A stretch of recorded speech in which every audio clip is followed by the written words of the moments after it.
ಬಾದಾಮಿ ತಿನ್ನೋದ್ರಿಂದ ಸಿಗುವ ಪ್ರಯೋಜನಗಳು.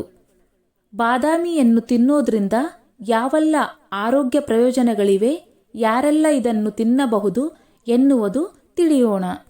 ಗೋಡಂಬಿ, ಪಿಸ್ತಾ, ಬಾದಾಮಿ, ಒಣದ್ರಾಕ್ಷಿ, ಅಂಜೂರ, ಖಜೂರದಂತಹ ಒಣಹಣ್ಣುಗಳು ತಿನ್ನಲು ರುಚಿಕರವೂ ಆಗಿದೆ. ಆರೋಗ್ಯಕ್ಕೂ ಒಳ್ಳೆಯದು. ಪ್ರತಿಯೊಂದು ಡ್ರೈ ಫ್ರೂಟ್ಸ್ ತನ್ನದೇ ಆದ ಆರೋಗ್ಯಕರ ಪ್ರಯೋಜನಗಳನ್ನು ಹೊಂದಿವೆ. ಆದರೆ ಬಾದಾಮಿಯು ಮಕ್ಕಳಿಂದ ಹಿಡಿದು ವೃದ್ಧರವರೆಗೆ ಪ್ರತಿಯೊಬ್ಬರು ತಿನ್ನಲು ಇಷ್ಟಪಡುವಂತಹ ಡ್ರೈ ಫ್ರೂಟ್ಸ್ ಆಗಿದೆ. ಇದನ್ನು ತಿನ್ನುವುದರಿಂದ ಅನೇಕ ಆರೋಗ್ಯ ಪ್ರಯೋಜನಗಳಿವೆ. ಬಾದಾಮಿಯ ಪೋಷಕಾಂಶಗಳು ಯಾವ್ಯಾವು? ಬಾದಾಮಿಯಲ್ಲಿ ದೇಹಕ್ಕೆ ಪ್ರಯೋಜನಕಾರಿಯಾದ ಎಲ್ಲ ಪೋಷಕಾಂಶಗಳು ಕಂಡುಬರುತ್ತವೆ. ಬಾದಾಮಿ ಆರೋಗ್ಯಕರ ಕೊಬ್ಬುಗಳು, ಉತ್ಕರ್ಷಣ ನಿರೋಧಕಗಳು, ಜೀವಸತ್ವಗಳು ಮತ್ತು ಖನಿಜಗಳಿಂದ ಸಮೃದ್ಧವಾಗಿದೆ. ಬಾದಾಮಿಯಲ್ಲಿ ಫೈಬರ್, ಪ್ರೋಟೀನ್, ಕೊಬ್ಬು, ವಿಟಮಿನ್ ಇ, ಮೆಗ್ನೀಸಿಯಂ ಲಭ್ಯವಿದೆ. ಇದು ಪ್ರೋಟೀನ್, ಕಬ್ಬಿಣ, ತಾಮ್ರ, ರಂಜಕ ಮತ್ತು ವಿಟಮಿನ್ ಬಿ2ಗಳ ಉತ್ತಮ ಮೂಲವಾಗಿದೆ. ಹಲವು ವಿಧಗಳಲ್ಲಿ ಸೇವಿಸಬಹುದು. ಬಾದಾಮಿಯನ್ನು ಹಲವಾರು ವಿಧಗಳಲ್ಲಿ ಸೇವಿಸಬಹುದು.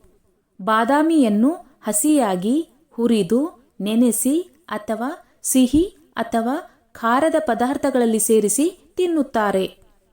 ಬಾದಾಮಿ ಹಿಟ್ಟು, ಬಾದಾಮಿ ಎಣ್ಣೆ, ಬಾದಾಮಿ ಬೆಣ್ಣೆ ಹಾಗೂ ಬಾದಾಮಿ ಹಾಲು ಸಹ ಲಭ್ಯವಿದೆ.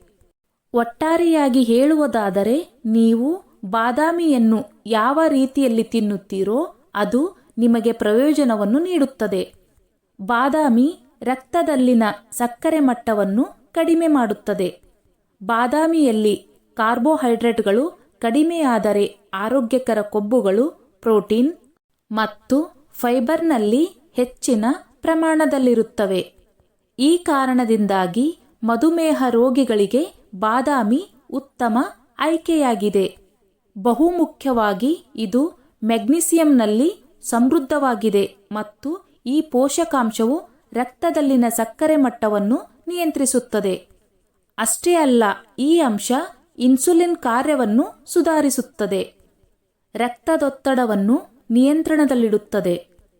ಬಾದಾಮಿಯು ಉತ್ತಮ ಪ್ರಮಾಣದ ಮೆಗ್ನೀಸಿಯಂ ಅನ್ನು ಹೊಂದಿದ್ದು, ಈ ಪೋಷಕಾಂಶವು ರಕ್ತದೊತ್ತಡದ ಮಟ್ಟವನ್ನು ಕಡಿಮೆ ಮಾಡಲು ಸಹಾಯ ಮಾಡುತ್ತದೆ. ಅಧಿಕ ರಕ್ತದೊತ್ತಡವು ಹೃದಯಘಾತ ಮತ್ತು ಮೂತ್ರಪಿಂಡ ವೈಫಲ್ಯಕ್ಕೆ ಕಾರಣವಾಗುತ್ತದೆ. ಮೆಗ್ನೀಸಿಯಂ ಕೊರತೆಯನ್ನು ಸರಿಪಡಿಸುವುದು ರಕ್ತದೊತ್ತಡದಲ್ಲಿ ಗಮನಾರ್ಹ ಇಳಿಕೆಗೆ ಕಾರಣವಾಗಬಹುದು ಎಂದು ತಜ್ಞರು ಹೇಳುತ್ತಾರೆ. ಕೊಲೆಸ್ಟ್ರಾಲ್ ಮಟ್ಟವನ್ನು ಕಡಿಮೆ ಮಾಡುತ್ತದೆ. ರಕ್ತದಲ್ಲಿ ಕಂಡುಬರುವ ಕೆಟ್ಟ ಕೊಲೆಸ್ಟ್ರಾಲ್ ಹೃದಯ ರೋಗದ ಅಪಾಯವನ್ನು ಹೆಚ್ಚಿಸುತ್ತದೆ. ಬಾದಾಮಿಯನ್ನು ನಿಯಮಿತವಾಗಿ ತಿನ್ನುವುದರಿಂದ ಈ ಕೆಟ್ಟ ಕೊಲೆಸ್ಟ್ರಾಲ್ ಅನ್ನು ಕಡಿಮೆ ಮಾಡಲು ಮತ್ತು ಹೃದಯ ಕಾಯಿಲೆಗಳ ಅಪಾಯವನ್ನು ಕಡಿಮೆ ಮಾಡಲು ಸಹಾಯ ಮಾಡುತ್ತದೆ. ಚರ್ಮ ಮತ್ತು ಕೂದಲಿನ ಆರೋಗ್ಯಕ್ಕೆ ಉತ್ತಮ. ಆಯುರ್ವೇದದ ಪ್ರಕಾರ ಬಾದಾಮಿಯ ದೈನಂದಿನ ಸೇವನೆಯು ದೇಹದ ಅಂಗಾಂಗಗಳಿಗೆ ತೇವಾಂಶವನ್ನು ನೀಡುತ್ತದೆ, ಚರ್ಮದ ಬಣ್ಣವನ್ನು ಸುಧಾರಿಸುತ್ತದೆ ಮತ್ತು ಅದರ ಹೊಳಪನ್ನು ಹೆಚ್ಚಿಸುತ್ತದೆ. ಅಷ್ಟೇ ಅಲ್ಲದೆ ಕೂದಲು ಅಕಾಲಿಕವಾಗಿ ಬಿಳಿಯಾಗುವುದು ಮತ್ತು ಕೂದಲು ಉದುರುವಿಕೆ ನಿಯಂತ್ರಣಕ್ಕೂ ಸಹಕಾರಿಯಾಗಿದೆ. ಜ್ಞಾಪಕ ಶಕ್ತಿ ಹೆಚ್ಚಿಸಲು ಸಹಕಾರಿ. ಆಯುರ್ವೇದದ ಪ್ರಕಾರ ನರಮಂಡಲವನ್ನು ಬಲಪಡಿಸಲು ಪ್ರತಿದಿನ ಬಾದಾಮಿ ಸೇವಿಸಬೇಕು. ಬಾದಾಮಿ ಸೇವನೆಯು ಜ್ಞಾಪಕ ಶಕ್ತಿಯನ್ನು ಹೆಚ್ಚಿಸುತ್ತದೆ ಎಂದು ಸಾಂಪ್ರದಾಯಿಕವಾಗಿ ನಂಬಲಾಗಿದೆ.